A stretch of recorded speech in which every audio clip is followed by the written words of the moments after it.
Good morning every one. കഥകൾ വായിച്ചിട്ടുള്ളവർ ആയിരിക്കും എല്ലാവരും, കഥകൾ കേട്ടിട്ടുള്ളവരായിരിക്കും. ടി പത്മനാഭന്റെ ഗോട്ടി എന്ന് പറയുന്ന ഒരു കഥയുണ്ട്. ആരെങ്കിലും കേട്ടിട്ടുണ്ടോ എന്ന് അറിയില്ല. അയാളും ഒരു കാലത്ത് കുട്ടിയായിരുന്നു എന്നുള്ളതാണ് അതിന്റെ പ്രമേയം. ഒരു കുട്ടി ചെയ്യുന്നതൊക്കെ മനസ്സിലാക്കണമെങ്കിൽ, ഒരു കഥ ആസ്വദിക്കണമെങ്കിൽ അയാളൊരു കുട്ടിയായിരുന്നിരിക്കണം. ഇപ്പോഴും ആ കുട്ടിത്തം മനസ്സിലുണ്ടാവണം. അന്തം വിട്ട് ആസ്വദിക്കാൻ പറ്റണം. ഞാനിവിടെ ഒരു ചെറിയൊരു അസൈൻമെന്റ്, അതായത് 2000-ന് ശേഷം ജനിച്ചവർ 20 എന്ന് എഴുതിയിട്ട്, 99 വരെ 1999 വരെ ജനിച്ചവര് 19 എന്ന് എഴുതിയിടുക. കഴിഞ്ഞ 20-ാം നൂറ്റാണ്ടിൽ ജനിച്ചവരാണ് 19. 99 വരെ ജനിച്ചവര്. പിന്നീട് ജനിച്ചവര് 2000 മുതൽ ഇങ്ങോട്ട് ജനിച്ചവര് ജസ്റ്റ് 20 എന്ന് മാത്രം ടൈപ്പ് ചെയ്ത് ചാറ്റിലിടുക. ഓക്കെ. അപ്പൊ പിന്നെ എൻ്റെ ക്ലാസ്സിൽ മുമ്പ് ഇരുന്നിട്ടുള്ള പലരും ഉണ്ടാവാം. ഒരു നുറുങ്ങ് ഹാസ്യത്തിന്റെ അംശമില്ലാതെ ക്ലാസ്സുകൾ ഉണ്ടാവാറില്ല. പക്ഷെ ഇത് വളരെ സീരിയസ് ആയിട്ട്, കാരണം ഇതൊരു ആ ലെവലിലുള്ള ആസ്വാദകരിരിക്കുന്ന ഒരു കോളം. അപ്പൊ അവിടെ പിന്നെ സമയത്തിന്റെ പ്രശ്നവും, പിന്നെ ചെറിയ കഥകൾ കുറച്ചേ ഉൾപ്പെടുത്താൻ നിവൃത്തിയുള്ളൂ. അപ്പൊ അതുകൊണ്ട് അതിന്റെ ഗുണപാഠങ്ങളിലേക്കോ അതിന്റെ തലങ്ങളിലേക്കോ ഒന്നും ഞാൻ പോയില്ല. അത് നിങ്ങൾ ഇതിന് ശേഷം ഗ്രൂപ്പിലിടാം, നമുക്ക് ഡിസ്കസ് ചെയ്യാം.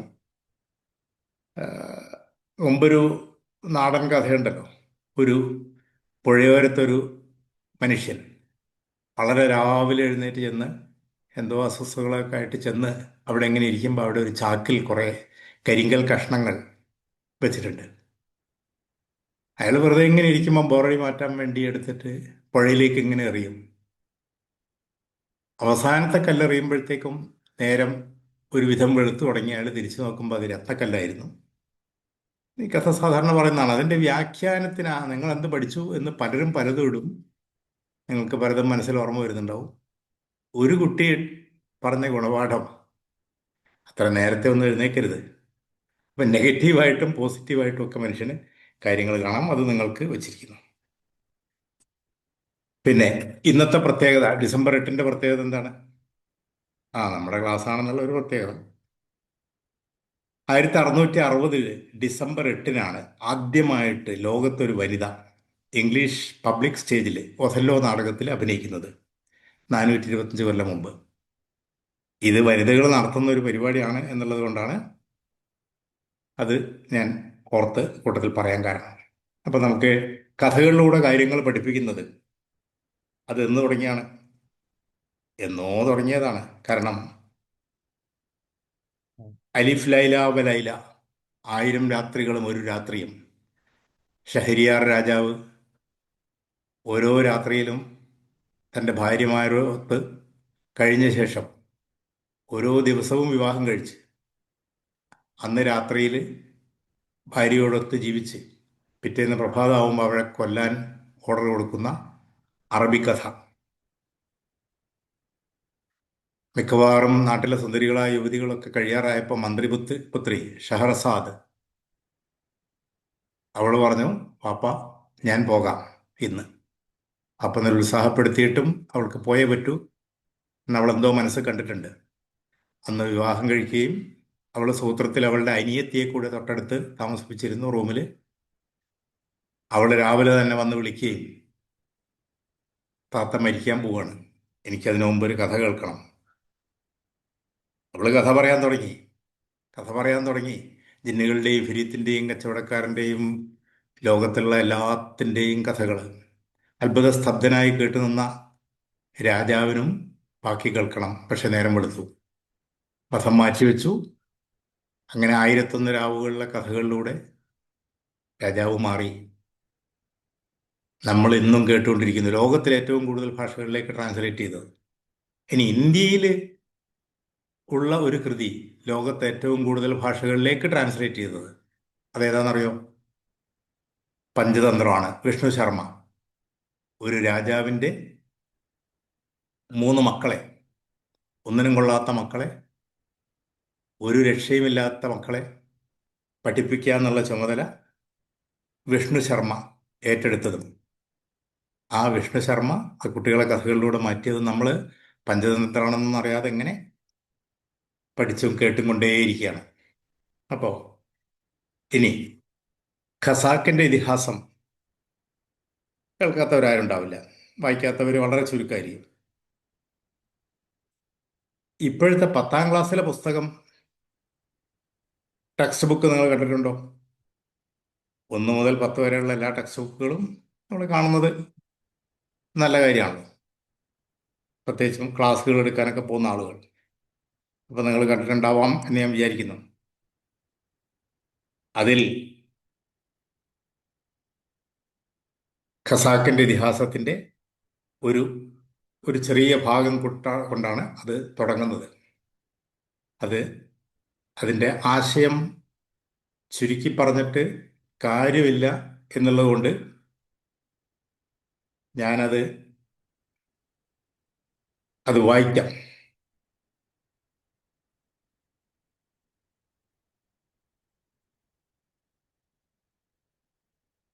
അതിൽ തന്നെ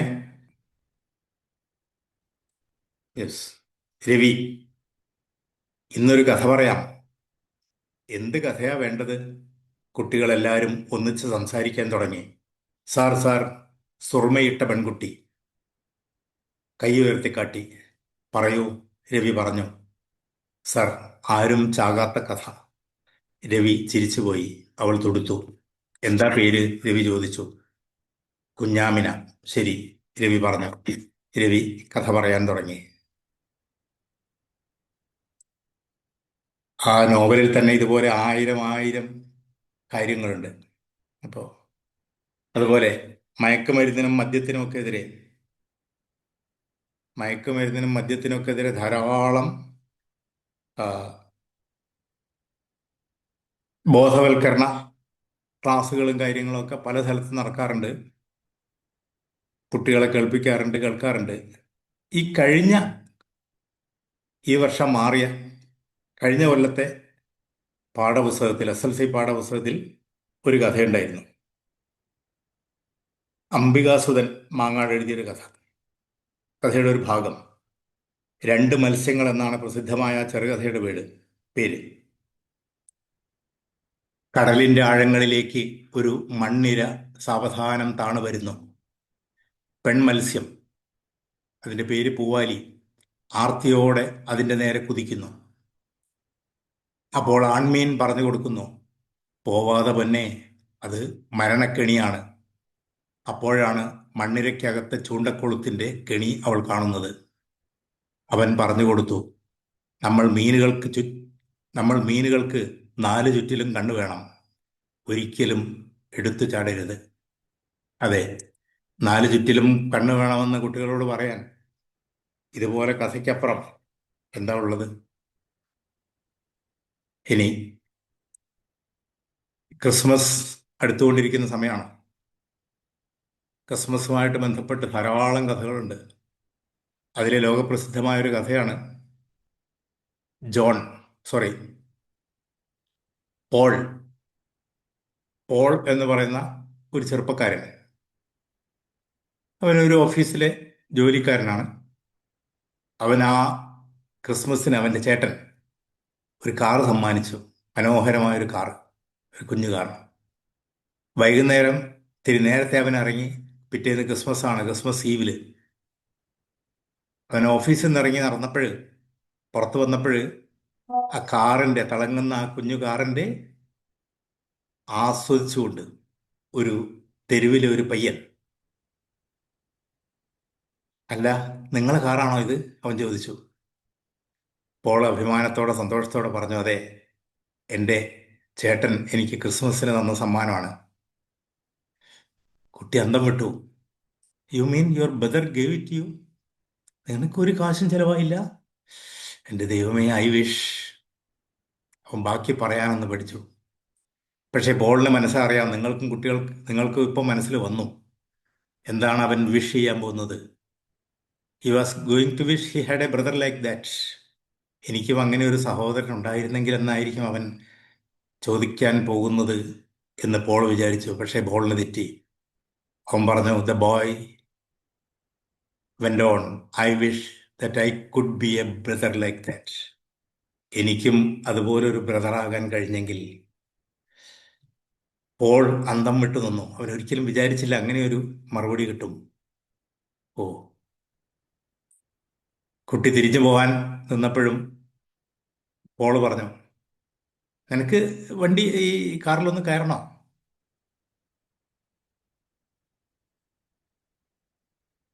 കുട്ടി പറഞ്ഞു, എന്നെ വീട്ടിന്റെ മുമ്പിൽ വിടാവോ? പോളിന് ചിരി വന്നു. മന്ദഹസിച്ചു. കാരണം അവനറിയാം ആ കുട്ടി എന്തിനായിരിക്കും വീട്ടിന് മുമ്പിൽ വിടണം എന്ന് പറഞ്ഞത്. കാരണം അവരെയൊക്കെ കാണിക്കണം, തെരുവിലുള്ളവരൊക്കെ കാണിക്കണം, എനിക്കതാ വലിയ കാറിലൊക്കെ വരാൻ പറ്റി. അങ്ങനെ പോകുമ്പോൾ കുട്ടി പറഞ്ഞു, എനിക്ക് എന്നെ ഈ ആ സ്റ്റെപ്പിന്റെ മുമ്പിൽ ഒന്ന് നിർത്താവോ? അവന്റെ വീടിന്റെ പടിക്കൽ നിർത്തി. അവൻ പടി കയറി അതിവേഗം മേലേക്ക് പോയി. 2 മിനിറ്റ് കഴിഞ്ഞപ്പോൾ പടികൾ ഇറങ്ങി വരുന്ന ശബ്ദം കേട്ടു. പക്ഷെ കയറിപ്പോകുന്നതിന്റെ വേഗതയില്ല ഇറങ്ങി വരുമ്പോഴും. ബോട്ടം സ്റ്റെപ്പിലെത്തിയപ്പോഴും അവന്റെ കൂടെ പോളിയോ ബാധിച്ച് തളർന്ന അവന്റെ അനിയൻകുട്ടിയുണ്ട്. അനിയൻകുട്ടിയെ എടുത്തുകൊണ്ടാണ് വന്നത്. ഞാൻ പറഞ്ഞില്ലേ, ഇതാ ഇത് ഇദ്ദേഹത്തിന്റെ ചേട്ടൻ സമ്മാനിച്ചാണ്. ഒരു നാൾ ഞാനും നിനക്ക് ഇതുപോലൊരു കാറ് സമ്മാനിക്കും. ഞാൻ അതിനു വേണ്ടിയാണ് ശ്രമിക്കുന്നത്. പോളിന് കാറിലിരുന്ന് കരച്ചിൽ വന്നു. അവൻ പറഞ്ഞു, കുട്ടിയെ കൂടി കയറ്റൂ. അയാള് ഇറങ്ങി വന്ന് കുട്ടിയെ എടുത്തിട്ട് കാറിൽ വെച്ചു. കാറ് ആ ഗ്രാമം മുഴുവൻ, ആ ചെറുപട്ടണം മുഴുവൻ കറങ്ങി. അന്നത്തെ പോലെ മനോഹരമായൊരു ക്രിസ്മസ് എൻ്റെ ജീവിതത്തിൽ ഉണ്ടായിട്ടില്ല എന്ന് പോൾ.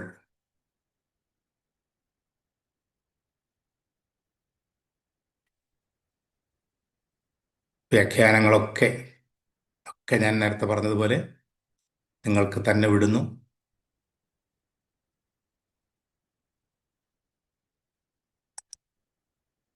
ഒരു സെൻ കഥയാണിനി. സെൻ ബുദ്ധിസ്റ്റ് കഥകൾ, മുല്ലാ നാസറുദ്ദീൻ കഥകൾ ഒക്കെ ഏറ്റവും ടച്ചിങ് ആയിട്ടുള്ള ദാർശനിക മാനങ്ങളുള്ള കഥകളായിരിക്കും. ഒരു പെരുമഴക്കാലത്ത്, ഏറ്റവും കനത്ത മഴയുള്ള ദിവസങ്ങളിലൊന്നിൽ, പുരാതനമായ സന്യാസാശ്രമത്തിലെ പ്രായമേറിയ ഒരു സന്യാസിനി സ്ത്രീ പർവ്വതം കയറാൻ തുടങ്ങി. പർവ്വതത്തിൻ്റെ അടിഭാഗത്ത് വന്ന് ഒരു നിമിഷം അവര് മേലേക്ക് നോക്കി. ഞാനത് അങ്ങോട്ട് കയറാൻ പോവുകയാണ്. അതിപുരാതനമായ ഒരു ആരാധനാ മന്ദിരമുണ്ട് അതിൻ്റെ മുകളിൽ. വീശിയടിക്കുന്നുണ്ട് കാറ്റ്. അവരങ്ങനെ കയറാനൊരുങ്ങവേ അവിടെ ഒരു സത്രമുണ്ട്, ഹോട്ടൽ. ആ സത്രത്തിൽ സത്രം നടത്തിപ്പുകാരൻ അവരെ കണ്ടു. അവരോട് പറഞ്ഞു, നോക്കൂ, പർവ്വതം ആകെ നനഞ്ഞു കുതിർന്നിരിക്കുകയാണ്. വെള്ളവും മണ്ണും ഒലിച്ചു വരുന്നു. നിങ്ങൾക്കൊരു പക്ഷെ അത് കയറിപ്പോകാൻ പ്രയാസമായിരിക്കും, കഴിഞ്ഞേക്കില്ല. ആ സന്യാസിനി അവർ പറഞ്ഞു, സഹോദര, ഗിരിശൃംഗങ്ങൾ ചവിട്ടിക്കയറി ആശ്രമത്തിൽ എത്തിച്ചേരുന്നത് എനിക്കൊരു പ്രശ്നമേ അല്ല. കാരണം എൻ്റെ ഹൃദയം മലയുടെ അത്യുന്നതങ്ങളിൽ എപ്പോഴേ എത്തിക്കഴിഞ്ഞിരിക്കുന്നു. ഇനി എൻ്റെ ശരീരം കൂടി മാത്രമേ അവിടെ എത്തേണ്ടതുള്ളൂ. നിങ്ങളുടെ മനസ്സവിടെ എത്തിയോ? അതാണ് ചോദ്യം. ഇനി 1902 എഴുതിയ ഒരു കുഞ്ഞു നാടകമാണ്. ആ നാടകം 3 തവണ ഫിലിം ചെയ്തിട്ടുണ്ട്. ഒന്ന് 10-12 കൊല്ലം മുമ്പാണ്. അപ്പോൾ ആ വ്യത്യാസം അറിയാം. മങ്കീസ് പോ. നിങ്ങളതെടുത്ത് വായിക്കണം പിന്നീട്. ഞാൻ ഞാൻ പറയുന്നതിൽ മുഴുവൻ കഥ പറയാൻ നിവൃത്തിയില്ല. PAW, പോ. 1902 ഇംഗ്ലണ്ടിലെ ഒരു കുടുംബം, ലേബർനാം എന്ന വില്ലയിൽ താമസിക്കുന്നത്, ഏകദേശം പ്രായമായിക്കൊണ്ടിരിക്കുന്ന ഒരു മിസ്റ്റർ വൈറ്റും അദ്ദേഹത്തിൻ്റെ ഭാര്യയും. അവരുടെ മകൻ യുവാവാണ്, ഒരു ജോലിയുണ്ട്, സന്തുഷ്ട കുടുംബം, എപ്പോഴും തമാശയും കഥയൊക്കെ പറഞ്ഞുകൊണ്ടിരിക്കുന്നത്. വൈറ്റിന്റെ സുഹൃത്താണ് ഒരു മേജർ മോറിസ്. ബ്രിട്ടീഷ് സൈനികനായിട്ട്, ഇംഗ്ലണ്ടിലാണ് കഥ, ബ്രിട്ടീഷ് സൈനികനായിട്ട് ഇന്ത്യയിൽ ജോലി ചെയ്ത ആളാണ്. അദ്ദേഹത്തിന്റെ കയ്യിൽ ഒരുപാട് കഥകളുണ്ട്. പഴയ ഇന്ത്യയെക്കുറിച്ച് ലോകത്തിനുള്ള കഥ അറിയാം. പാമ്പാട്ടികളുടെയും അത്ഭുതങ്ങളുടെയും ഒക്കെ നാട്, മന്ത്രവാദികളും കാര്യങ്ങളൊക്കെ. അപ്പൊ അവിടെ അയാൾ ഒരുപാട് ക്ഷേത്രങ്ങളും സന്യാസിമാരും ഫക്കീർമാരും ഇന്ദ്രജാലക്കാരും ഇവരൊക്കെ അയാൾ പരിചയപ്പെട്ടിട്ടുണ്ട്. അപ്പൊ വലിയ സുഹൃത്തുക്കളാണ് ഇവര്. ഒരു ദിവസം മേജർ മോറിസ് അവരുടെ വീട്ടിലെത്തി. വൈകുന്നേരം പല കഥകൾ പറഞ്ഞിരിക്കുന്നതിനിടയിൽ അയാളുടെ പോക്കറ്റിൽ നിന്ന് ഒരു ഉണങ്ങിയ സാധനം, ഒരു കൈപ്പത്തി, മനുഷ്യന്റെ അല്ല, ഒരു കുരങ്ങിന്റെ. എന്താണ് അതിന്റെ പ്രത്യേകത? ഒരു ഇന്ത്യൻ ഫക്കീർ മന്ത്രം ജപിച്ച അത്ഭുത കൈപ്പത്തിയാണ്. അത് കൈവശം വെക്കുന്ന 3 പേർക്ക് കൈപ്പത്തിയുടെ അമാനുഷിക സിദ്ധി കൊണ്ട് 3 വരങ്ങൾ വീതം കിട്ടും. ഇഷ്ടപ്പെടുന്ന ഏത് 3 ആഗ്രഹവും സാധിപ്പിക്കും. വലത് കൈയിൽ ഉയർത്തിപ്പിടിക്കുക, എന്നിട്ട് ആഗ്രഹം ഉറക്കെ പറയുകയേ വേണ്ടൂ. അത്രേ വേണ്ടൂ. മേജർക്ക് 3 ആഗ്രഹങ്ങൾ കിട്ടിക്കഴിഞ്ഞു. അയാൾക്ക് ഇനി ആവശ്യമില്ല. രണ്ടാമത്തെ ഉടമയാണ് മേജർ. ആദ്യത്തെ ഒരു ഉടമയ്ക്കും അദ്ദേഹത്തിന്റെ 3 ആഗ്രഹങ്ങൾ സാധിച്ചു എന്നും മേജർ പറഞ്ഞു. എന്തായിരുന്നു ആഗ്രഹമെന്ന്, വരം എന്നറിയില്ല. കഥ കേട്ട വൈറ്റിന് ഈ കൈപ്പത്തി കിട്ടിയേ പറ്റൂ. പക്ഷെ മേജർ കൊടുക്കുന്നില്ല. വേണ്ട, വേണ്ട. കാരണം ആഗ്രഹം സാധിക്കുമെങ്കിലും അതിന്റെ പരിണിത ഫലം ഭീകരമായിരിക്കും. ആഗ്രഹപൂർത്തിക്ക് നിങ്ങൾ നൽകേണ്ടി വരുന്ന വില വളരെ വളരെ വലുതായിരിക്കും എന്ന് പറഞ്ഞുകൊണ്ട് അയാള് അത് വീട്ടില് ആ, തീയിലേക്ക്, റൂം ഹീറ്ററിലേക്ക് അത് വലിച്ചെറിയാൻ നോക്കിയെങ്കിലും വൈറ്റ് അത് പിടികൂടി. ഭാര്യയും മകനൊക്കെ ഇത് വെറും മണ്ടത്തരാണെന്ന് കളിയാക്കിയെങ്കിലും വൈറ്റ് അന്ന് തന്നെ ആദ്യത്തെ വരം ആവശ്യപ്പെട്ടു.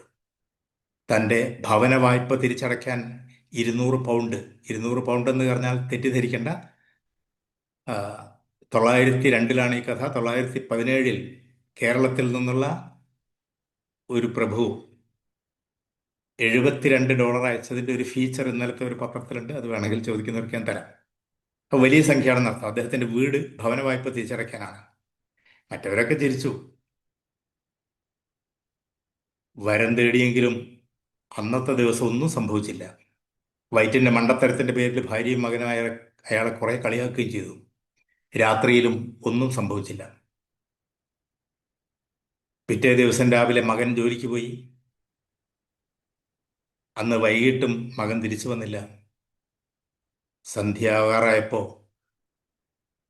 ഒരു അപരിചിതൻ ആ വീട്ടിലേക്ക് ഓടിക്കയറി വന്നു. ആകെ പരിഭ്രാന്തനായിട്ടാണ് വരുന്നത്. വളരെ മോശം വാർത്തയായിരുന്നു അയാൾക്ക് അറിയിക്കാനുള്ളത്. ജോലി സ്ഥലത്ത് ഒരു അപകടമുണ്ടായി. വൈറ്റ് ദമ്പതികളുടെ ഏക മകൻ റോബർട്ട് മെഷീനിൽ കുടുങ്ങി മരിച്ചുപോയി. കമ്പനി ഈ ദുരന്തത്തിൽ അതിയായി ഖേദിക്കുന്നുവെന്ന് അയാൾ പറഞ്ഞു. കമ്പനിക്ക് പക്ഷേ യാതൊരു ബാധ്യതയും ഇക്കാര്യത്തിൽ ഇല്ല. എന്നാലും മകന്റെ മികച്ച സേവനം കണക്കിലെടുത്ത് ഒരു തുക നഷ്ടപരിഹാരമായി നൽകാൻ എന്നെ ഏൽപ്പിച്ചിരിക്കുന്നു. നഷ്ടപരിഹാരമെന്ന് കേട്ടതോടെ എന്തോ ഓർത്ത് നടുങ്ങിയ വൈറ്റ് പേടിച്ചരണ്ട മുഖത്തോടെ, എന്തോ അശുഭം മുന്നിൽ കാണുന്നത് പോലെ ഉദ്വേഗത്തോട് ചോദിച്ചു, എത്രയുണ്ട് ആ തുക? വന്നയാൾ പറഞ്ഞു, 200 പൗണ്ട്. വൈറ്റ് കുഴഞ്ഞു വീണു. അത് കഴിഞ്ഞ് രണ്ടാമത്തെ ആഗ്രഹം എന്താണ്, മൂന്നാമത്തെ ആഗ്രഹം എന്തായിരുന്നു എന്നുള്ളത് കഥ തുടരുന്നു. ഞാനത് പറയുന്നില്ല, സമയം പോകാതിരിക്കാൻ വേണ്ടി. നിങ്ങൾക്കത് മങ്കീസ് പോ PAW അതിൽ വായിക്കാം.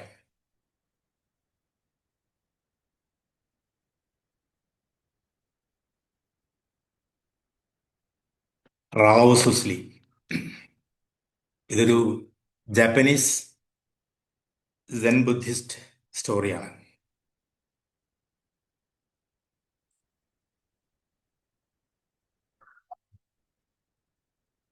എന്നെ കാണുന്നുണ്ടോ? യെസ്, യെസ് യെസ് കാണുന്നുണ്ട്. Very okay, much. Okay, okay, okay, okay, okay, എല്ലാരും കഥകളിൽ ലയിച്ചിരിക്കുക സാറേ. Okay, thank you. ഇപ്പോൾ റാവു സുസ്ലി ഒരു സെൻ ബുദ്ധിസ്റ്റ് ഗുരു. ഗുരു അവർ പ്രവാചകൻ എന്നൊക്കെ പറയും. 90 വയസ്സായി. അദ്ദേഹത്തിന് ഒരുപാട് ശിഷ്യന്മാരുണ്ട്. ആ ശിഷ്യന്മാര് ഒക്കെ ഒരു ദിവസം 90 വയസ്സായ മനുഷ്യൻ തന്റെ കിടക്കക്കരികിലേക്ക്, അവശനായി കിടക്കുന്ന ആ മനുഷ്യൻ, അവശനാകാനിരിക്കുന്ന മനുഷ്യൻ കിടക്കക്കരികിലേക്ക് വിളിച്ചു കൊണ്ടുവന്നു. എന്നിട്ട് പറഞ്ഞു, എൻ്റെ പ്രിയപ്പെട്ട ശിഷ്യന്മാരെ, ഞാനിതാ ഈ ഭൂമിയിൽ എൻ്റെ ജീവിതം അവസാനിപ്പിച്ച് നാഥൻ്റെ അടുത്തേക്ക് യാത്രയാവുകയാണ്. എനിക്ക് പേടിയാകുന്നു. എന്തിനാണ് അങ്ങ് ഭയപ്പെടുന്നത്? ഭൂമിയിൽ നന്മ മാത്രം ചെയ്ത് ജീവിച്ച നല്ല മനുഷ്യനായ അങ്ങ് എന്താണ് ഭയപ്പെടുന്നത്? ശിഷ്യന്മാർ ചോദിച്ചു. ഗുരു പറഞ്ഞു, എൻ്റെ പ്രിയപ്പെട്ടവരെ, പരലോകത്ത് എൻ്റെ നാഥൻ എന്നെ ചോദ്യം ചെയ്യും. എൻ്റെ ദൈവം, ഞാൻ അവനോട് എന്ത് മറുപടി പറയും? ശിഷ്യന്മാർ വീണ്ടും പറഞ്ഞു, അങ്ങ് നന്മ മാത്രമേ ചെയ്തിട്ടുള്ളൂ. ഗുരു പറഞ്ഞു, അതല്ല, ദൈവം എന്നോട് ചോദിച്ചേക്കാം, നിങ്ങൾ എന്തുകൊണ്ട് റാബി അക്കിബയെ പോലെ ആയില്ല? പക്ഷെ അതിനെക്കുറിച്ച് എനിക്ക് ഭയമില്ല. കാരണം റാബി അക്കിബയെ പോലെ, അവന് നൽകിയ സിദ്ധികളെപ്പോലെ ഒന്നും നീ എനിക്ക് തന്നില്ലല്ലോ. പിന്നെ ഞാൻ എങ്ങനെ അവനെ പോലെയാകും?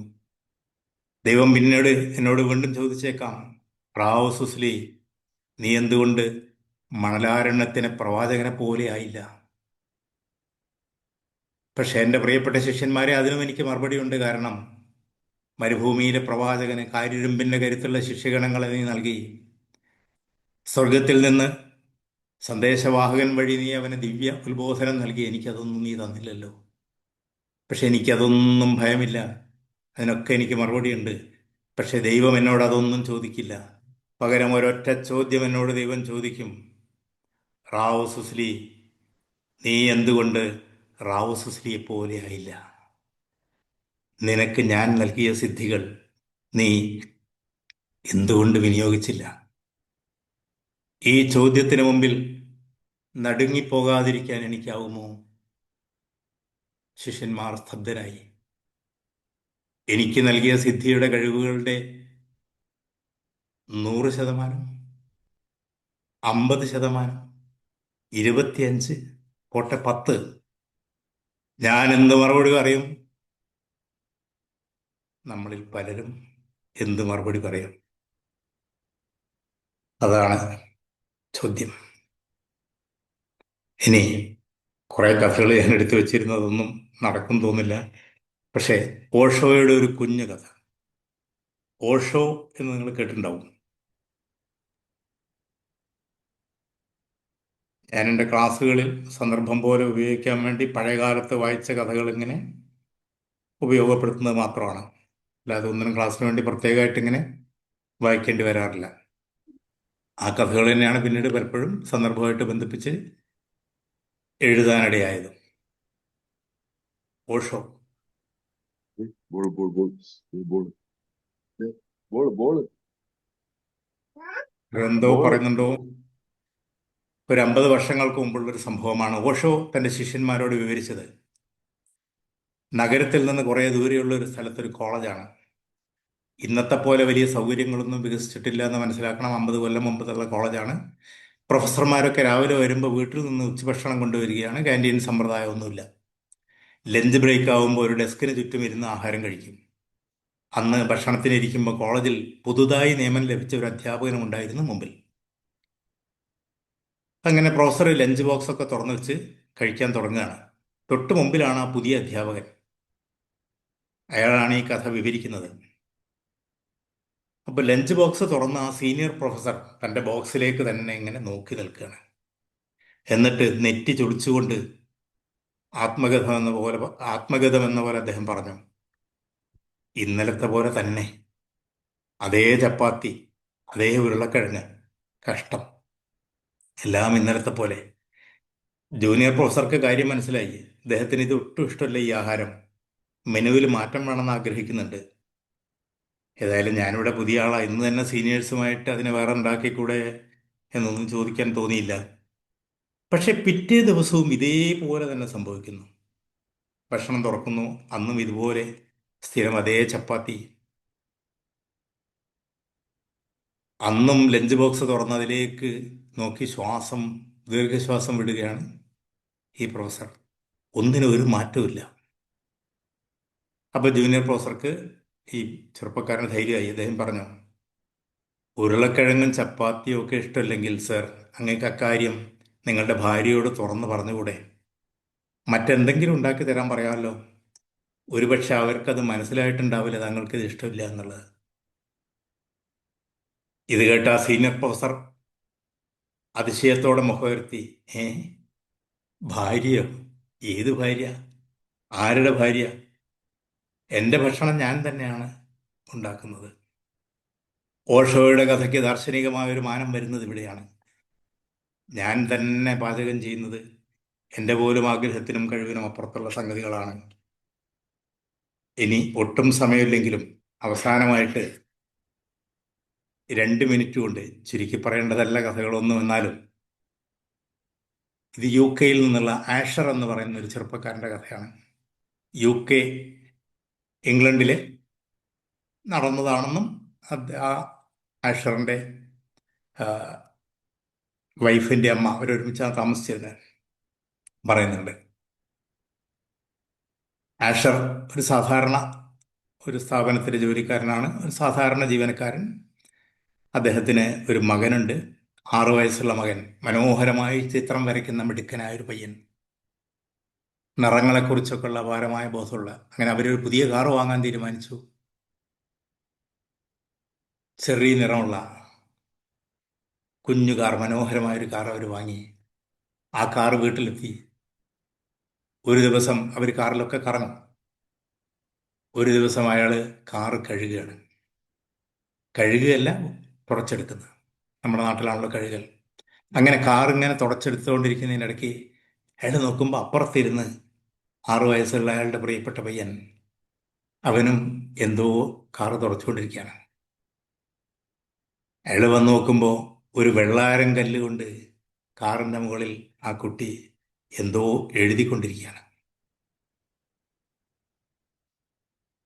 ദേഷ്യം വന്ന് അഷർ അലറി, എന്താ കുട്ടി നീ ചെയ്യുന്നത്? അയാൾ ആ കല്ല്, വെള്ളാരം കല്ല് പിടിച്ചു വാങ്ങി. അപ്പോൾ വന്ന അരിശത്തിന് ആ കുട്ടിയുടെ വിരലിൽ അതിശക്തിയായി ഇടിച്ചു. അതിശക്തിയായി ഇടിച്ചു. അരിശം മാറുന്നവരെ ഇടിച്ചു. കുറച്ച് കഴിഞ്ഞ് നോക്കുമ്പോൾ വിരൽ ഒരുപാട് മുറിഞ്ഞറ്റ് പോകാറായിരിക്കുന്നു. അയാൾ ആ കുഞ്ഞിനെയും കൊണ്ടെടുത്ത് ഓടി, ഹോസ്പിറ്റലിലേക്ക് ഓടി. 12 ദിവസം മുഴുവൻ അവർ ഹോസ്പിറ്റലിൽ തന്നെയായിരുന്നു. ആ കുഞ്ഞിന്റെ വിരലുകൾ സർജറിയൊക്കെ ചെയ്ത് വെച്ച് കെട്ടി. 12ാമത്തെ ദിവസം മുറിവൊക്കെ ഉണങ്ങി. കുഞ്ഞിൻ്റെ അടുത്ത് തന്നെ ഇരുന്ന അയാൾ മുറിവൊക്കെ ഉണങ്ങിയ ആ ദിവസം കെട്ടഴിച്ച് നോക്കുമ്പോൾ കുഞ്ഞിന്റെ, ചിത്രകാരനായിരിക്കുന്ന ആ കുഞ്ഞിന്റെ വലത്തെ വിരൽ മുറിഞ്ഞു പോയിരിക്കുന്നു. അയാൾക്ക് സങ്കടത്തിന്റെ പരകോടിയിലെത്തിയ മനുഷ്യൻ. പക്ഷെ കുട്ടിക്ക് ഒരു സങ്കടവുമില്ല, ഒരു വേവലാതിയില്ല, പരിഭ്രമവുമില്ല. Dad, when will my finger grow back? പപ്പ, എൻ്റെ വിരൽ എന്നാണ് വീണ്ടും മുളയ്ക്കുക? ഓരോ ശനിയാഴ്ചകളിലും പിതാവ് മടിയിലിരുത്തി കുഞ്ഞിന്റെ നഖം വെട്ടിക്കൊണ്ട് കൊടുക്കും. പിറ്റേ ആഴ്ച ആകുമ്പോഴത്തേക്ക് വീണ്ടും മുളയ്ക്കും. പപ്പ വെട്ടിക്കളഞ്ഞ കയ്യല്ലേ, അത് മുളയ്ക്കാതിരിക്കില്ല, കുഞ്ഞിനറിയാം. അയാൾക്ക് സങ്കടം സഹിക്കാൻ വയ്യാതെ അയാൾ ഓടി വന്നു. വീട്ടിൽ വന്നു. ആ കാറ്, അതേ സ്ഥലത്തുണ്ട് കാറ്, ചവിട്ടി ഇടിച്ചു. And that night he committed suicide. ചില സമയത്ത് എന്താണ് ചെയ്യുക എന്ന് നമുക്ക് തന്നെ പറയാൻ പറ്റാത്ത ഒരു വികാരത്തിലേക്ക് നമ്മൾ തന്നെ പോവുകയും സെൽഫ് കൺട്രോൾ നഷ്ടപ്പെടുകയും ചെയ്യും. ഖേദത്തോടെ 1 മിനിറ്റ് ഞാൻ അപ്പുറത്തേക്കാണ് പോയത്. എല്ലാ കമൻസും നിങ്ങൾക്ക് വിട്ടുകൊണ്ട് ഞാൻ നിർത്തുന്നു. സമയം സമയം പ്രധാനമാണ്. Thank you very much.